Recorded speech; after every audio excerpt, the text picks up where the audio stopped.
Merci Charles de me passer la parole. Bonjour à toutes et à tous, heureux de vous retrouver. Effectivement, c'est une journée particulière pour nous, c'est au double titre que vous a proposé et vous a expliqué Charles. Donc, on est vraiment ravis de vous retrouver aujourd'hui et effectivement, ça fait 10 ans que j'ai créé cette société MySommeil pour aider les gens à mieux dormir. Et d'ailleurs, la société s'appelle DBVM, c'est Dormez bien, vivez mieux, parce que l'initiative à l'époque, c'est comme ça qu'on voulait appeler l'ensemble de nos programmes. J'ai 20 minutes pour ne pas vous faire dormir et au contraire vous laisser actif par rapport à un sujet qui nous intéresse, hein, qui a énormément de controverses, qui est cette notion de sieste, micro-sieste, avec en balance, c'est quoi une sieste versus le marketing de la sieste dont on entend parler assez souvent.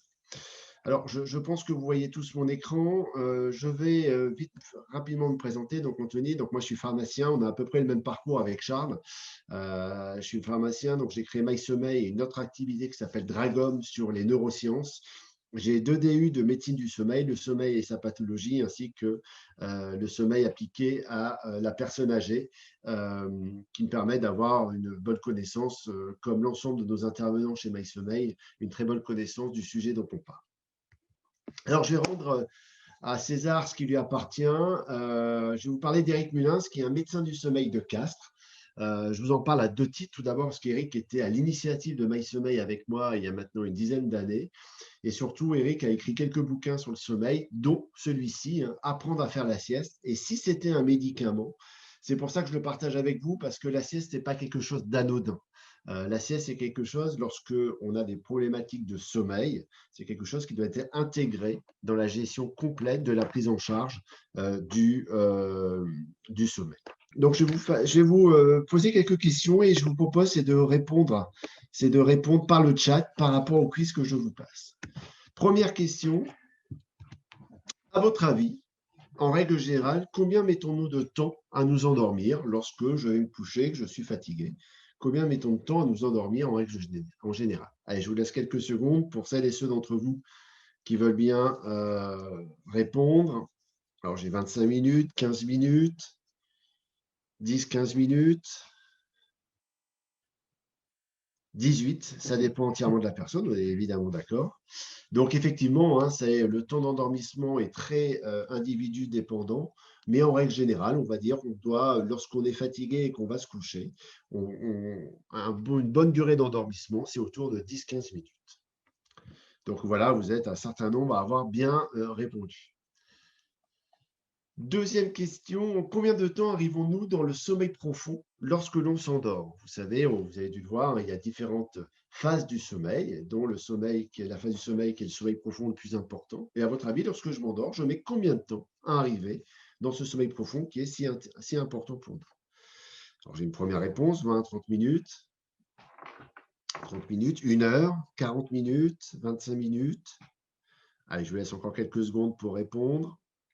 Alors, lorsque on est dans des situations normales de sommeil, vous allez voir que cette question a un impact direct sur le temps de la sieste, c'est que nous mettons en général une vingtaine de minutes entre le moment où nous endormons et le moment où nous rentrons dans notre premier cycle de sommeil profond, car on a plusieurs cycles de sommeil profond au cours d'une nuit, et donc nous mettons 20 minutes à arriver dans ce sommeil profond. Donc vous verrez que ces 20 minutes, on va les reprendre dans quelques temps par rapport à notre notion. Quelles sont, à votre avis, les 2 périodes de nos 24 heures, donc de notre journée, hein, qui sont les plus accidentogènes au niveau de la journée, à votre avis? Ouais, on est d'accord. 13h, 18h, après déjeuner la nuit, début d'après-midi, fin de journée. OK, on est assez proche de ces notions ici, hein. Alors, en fait, il y a beaucoup de réponses. Donc, juste pour évidemment orienté, et ça dépend de ce qu'on appelle la chronobiologie individuelle. Nous sommes chacun un peu différents d'un point de vue rythme circadien, mais en règle générale, on a une première phase d'accidentologie de la route plutôt entre 13h et 15h, et une deuxième phase entre 2h et 7h du matin, voire plus précisément entre 3h et 5h du matin, c'est-à-dire à des moments où notre sommeil est le plus profond. Donc, vous aviez bien répondu. Et donc, on a effectivement, quel que soit notre niveau de vitalité dans la journée, 2 périodes de notre journée où on est un peu plus à risque de somnolence et donc un peu plus à risque d'accidentologie. Nouvelle question, toujours. À votre avis, faut-il prendre un café avant une sieste? Là, c'est une question un peu plus dichotomique, hein, blanc-noir, oui, non. Oui, oui. Alors, vous êtes peut-être déjà des spécialistes du sommeil, mais on va repréciser pour les gens qui le veulent. Alors, en fait, il y a évidemment une notion importante, c'est que la caféine dans le café met à peu près 15-20 minutes à agir. Et comme une sieste, on va le voir plus tard, c'est une durée maximum de 20 minutes, on peut dire que ça peut nous faciliter, pour certains d'entre nous, de se réveiller après une sieste, à condition évidemment de ne pas dépasser les 3-4 cafés maximum par jour qu'on vous recommande, et en fonction, une nouvelle fois, de chacun d'entre nous. Donc la bonne réponse, vous l'aviez vue. À votre avis, est-ce une chance de pouvoir s'endormir n'importe où et n'importe quand? Autre question un peu subjective et tendancieuse, mais c'est le but aussi de ces quiz. Non, non, non, non, non. Alors, je vois que vous êtes réactive par rapport aux différentes questions. Merci beaucoup de cette interactivité. Non trop dangereux, oui, vous êtes en train d'amener une réponse optimale à cette notion, c'est qu'effectivement, c'est pas une chance de pouvoir s'endormir n'importe où, n'importe quand. Ça veut bien dire qu'on a un souci, entre guillemets, de sommeil. Il n'est pas normal de s'endormir n'importe où, c'est-à-dire parfois dans des conditions qui ne sont pas du tout propices au sommeil. Et il n'est pas normal de s'endormir, par exemple, à 16h, 17h, alors que c'est un moment où je peux avoir un pic d'activité.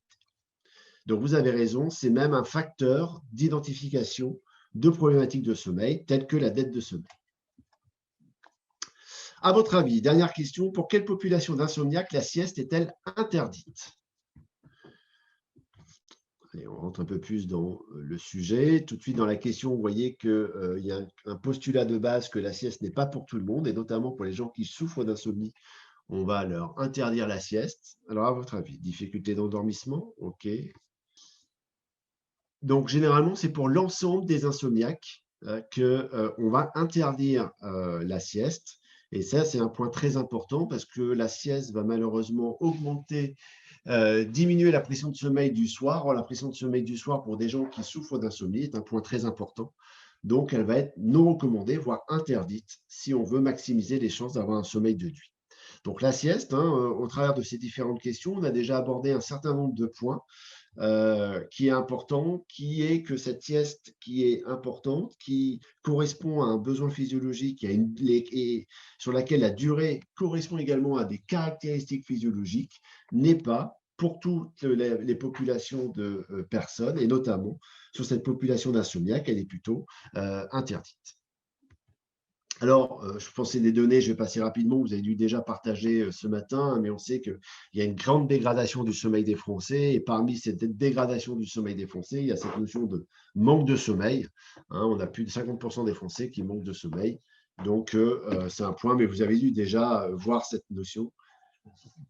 Et une autre notion qui est importante, c'est cette moyenne de manque de sommeil en moyenne par heure, par journée, par semaine, par an. Vous voyez que c'est assez considérable. Le temps de sommeil qui est perdu par l'ensemble de notre population active est assez considérable. Une bonne nouvelle, mais on n'a pas le temps de rentrer dans ce détail ici, évidemment, c'est que on peut se priver d'une certaine partie de notre sommeil, notamment le sommeil lent léger, mais lorsqu'on va commencer à rogner sur notre sommeil profond, et également sur notre sommeil paradoxal, il va y avoir des conséquences assez majeures sur nos qualités, nos compétences cognitives, et également sur notre santé et sur notre vigilance. Et donc, sur cette notion de dette de sommeil, il y a différentes définitions, mais nous utilisons les définitions issues de sociétés savantes qui déterminent 3 types de dettes de sommeil. Et on sait qu'à partir de plus d'1h30 de sommeil en moins, en moyenne, par 24 heures, calculée sur une semaine, on va être dans ce qu'on appelle la dette de sommeil sévère, qui est dans le classement des pathologies, une maladie à part entière, qui n'intéresse pas grand monde parce que le seul traitement, c'est de dormir plus. Et pour dormir plus, vous avez 2 solutions pour les gens qui sont vraiment atteints de grandes dettes de sommeil. C'est d'allonger le temps de sommeil la nuit et ou peut-être de rajouter du temps de sommeil en journée qu'on appelle la sieste. Alors, vous le savez, si vous avez suivi déjà différentes interventions depuis ce matin, plusieurs éléments définissent notre fonctionnement sur la journée, notamment ce que nous appelons le rythme circadien. d'accord, qui va nous définir au cours de 24 heures des moments où nous serons plus en forme dans la journée, des moments qui seront plus propices pour le sommeil. Ce rythme circadien est un système physiologique essentiel à la vie, d'accord. Il est défini de manière un peu environnementale, mais de manière génétique par notre papa et notre maman. Et donc, c'est pour ça que des familles de couche-tôt feront souvent des couche-tôt, etc. Parce qu'il y a une composante génétique qui est très importante. Et ce rythme circadien de la veille et du sommeil est ce qu'on appelle une master clock, car elle va orienter et elle va également donner l'ordre à énormément d'autres petites horloges internes de toutes sortes, hein. On a des centaines d'horloges internes dans notre organisme et c'est le master clock, c'est-à-dire le rythme circadien de la veille du sommeil qui va finalement être le grand organisateur de l'ensemble de ces différentes horloges biologiques au sein de notre physiologie. Alors, sans vous surprendre, hein, nous sommes répartis, comme vous le voyez sur cette courbe, avec des moments propices de sommeil, des moments propices d'éveil, hein, et cette courbe ne diminue pas, excusez-moi, cette courbe change entre chacun des individus. Vous pouvez avoir cette courbe qui va se décaler vers la gauche quand vous regardez votre écran. On aura donc plutôt affaire à des populations de gens qu'on explique du matin, donc des gens qui vont avoir une propension naturelle à se lever tôt le matin et aller tôt, en tout cas à ressentir le sommeil de manière très tôt le soir. Et on sait qu'on a deux chronotypes du matin différents, hein, entre un qui devrait aller au lit vers 20h et l'autre vers 21h30. Et si vous prenez cette même courbe et vous la décalez vers la droite, vous avez ce qu'on appelle les gens du soir, hein, les noctambules, avec également là aussi une population modérément du soir et une autre population nettement du soir.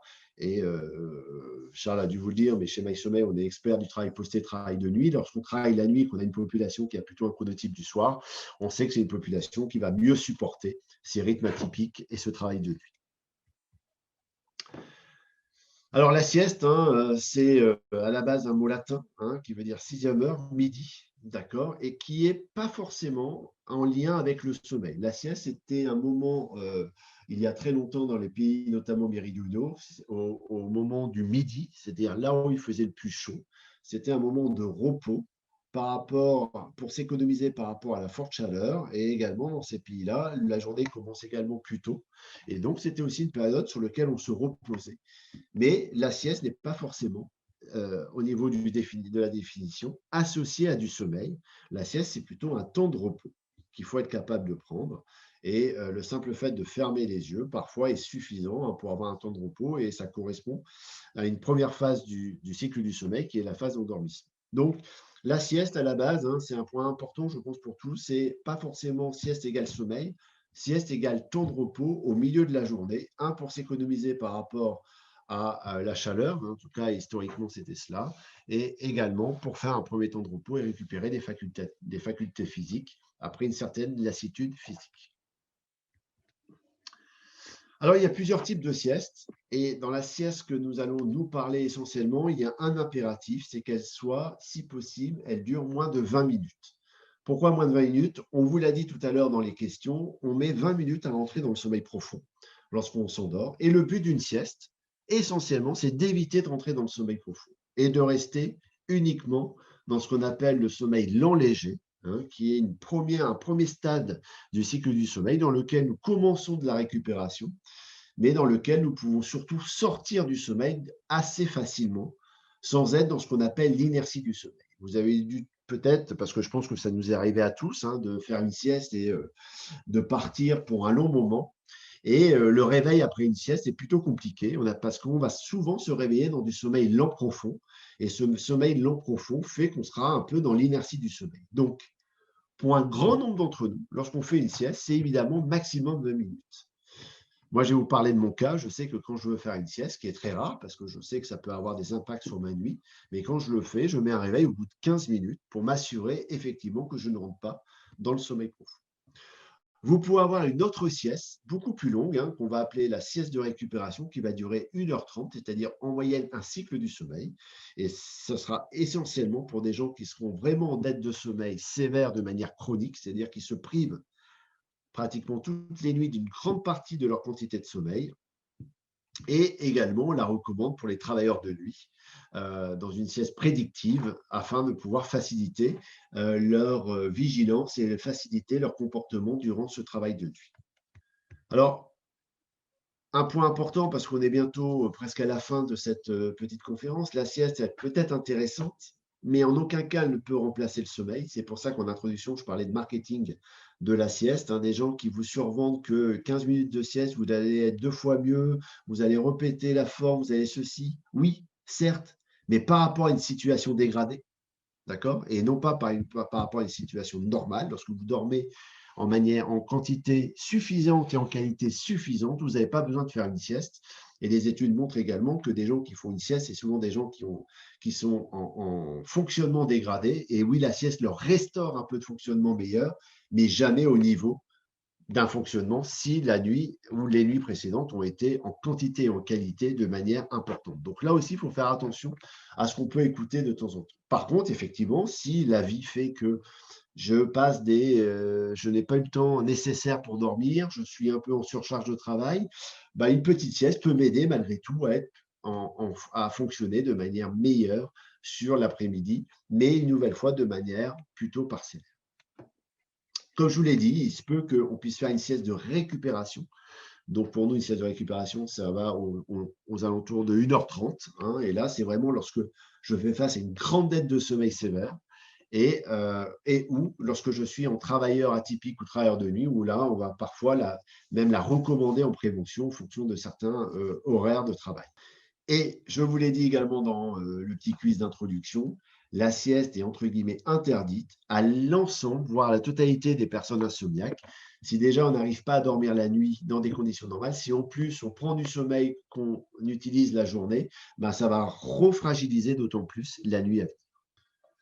Alors, évidemment, il y a un lien très fort entre la somnolence et le besoin de sieste, hein. Dès qu'on va être un peu somnolent, hein, qui est amené par un manque de sommeil, une mauvaise qualité de sommeil, la prise de médicaments, de l'activité physique un peu trop importante, voire une alimentation qui est non favorable à une vitalité et plus favorable à la somnolence, on va parfois avoir un besoin de faire une sieste. Et une nouvelle fois, de manière ponctuelle, lorsqu'elle est réalisée au bon moment de la journée, c'est-à-dire plutôt au début d'après-midi, on va plutôt la recommander.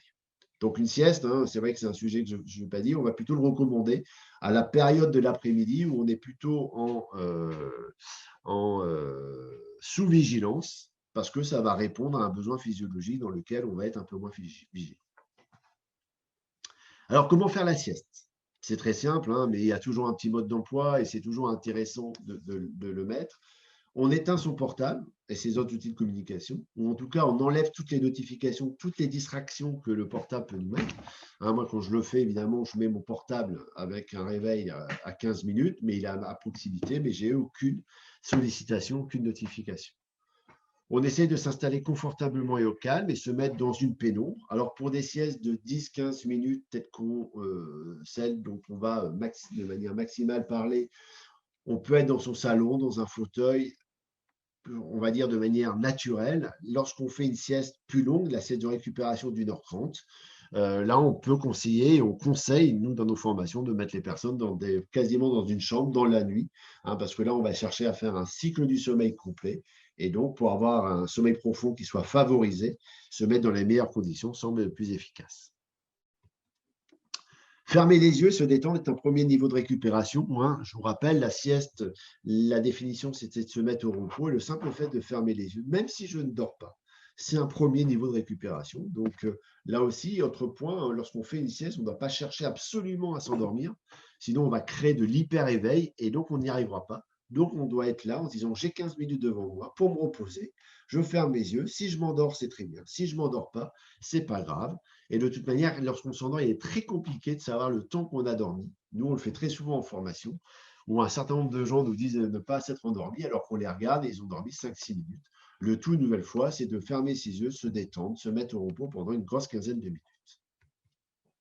Il faut savoir savourer ce moment en se relaxant et en respirant lentement. Hein, pourquoi? Pour une nouvelle fois profiter de ce temps de calme et ce temps de repos. Ça, c'est un point important. Et donc, on peut utiliser des techniques qui peuvent nous aider. Hein, des techniques de relaxation, de visualisation, de cohérence cardiaque, que ce soit avec un média extérieur. Hein. On peut écouter une voix, mettre sur son appli une petite technique de relaxation, ou alors cela, une fois qu'on maîtrise ces techniques de manière individuelle, le mettre en place naturellement par soi-même, par ses pensées cognitives. On peut également écouter de la musique tranquille pour essayer de se reposer. Une nouvelle fois, le but n'est pas de compenser un sommeil, le but c'est de se reposer. Et si je dors et je fais un peu de sommeil non profond, ce sera effectivement une récupération plus efficace pour nous tous. Et je vous l'ai dit et je vous le redis, une des erreurs qu'on voit assez souvent, c'est que les personnes confondent sieste et sommeil absolument. Alors que la sieste, c'est un temps de repos dans lequel je vais fermer les yeux et je vais me détendre. Et je parle bien de la sieste flash, hein, ou la sieste de moins de 20 minutes, vous l'appelez comme vous voulez en tout cas. Cette sieste qui ne doit pas excéder 20 minutes. L'objectif étant de se reposer et pas forcément de dormir absolument. Le simple fait de fermer ses yeux et d'être relaxé, détendu, est déjà un premier niveau de récupération important pour notre organisme. Comme moi, je vous l'ai dit, moi, je peux avoir peur de ne pas me réveiller. Je fais très, très rarement des siestes, mais quand j'en fais, c'est que j'en ai un peu besoin. Et du coup, je m'autorise pas plus de 15 minutes, mais je mets quand même un réveil pour ne pas avoir peur de ne pas me réveiller, parce que le simple fait d'avoir peur de ne pas se réveiller, du créer de l'hyper-réveil ne nous permet pas de nous détendre et de nous apaiser. Donc, le simple fait parfois de mettre un réveil nous permet de nous détendre encore plus et de profiter encore plus de ce temps qui nous est alloué pour notre sieste.